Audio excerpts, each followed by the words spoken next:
El municipi de Sant Aniol de Finestres està conformat per un paisatge ple de contrastos que va des dels cims i els volcans de les serres de Finestres, de Medes o el Serrat de Sant Jordi fins a la vall de Llémena.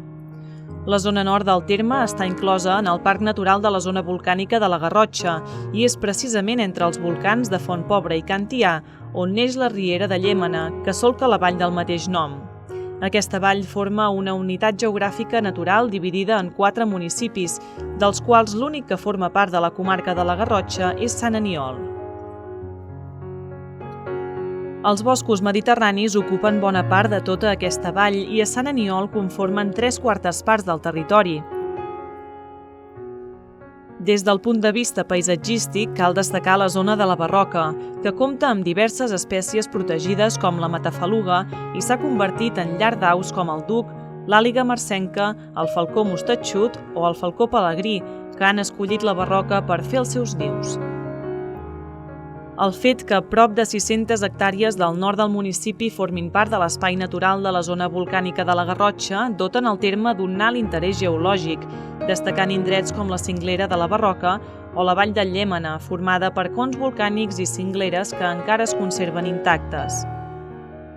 Potser és precisament per la riquesa paisatgística que aquest territori ha estat poblat com a mínim des de l'època epipaleolítica, fa 15.000 anys, tal com demostra la descoberta de 2 poblats indígenes al terme de Finestres.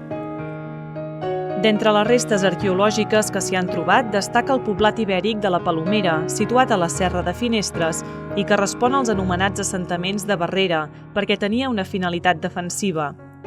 En aquest jaciment, descobert el 1965, s'hi han trobat ceràmiques ibèriques fetes a mà o torn, nombroses restes de ceràmica empuritana, fragments d'àmfores d'origen iber i greco-itàliques i fins i tot un fragment d'origen púnic.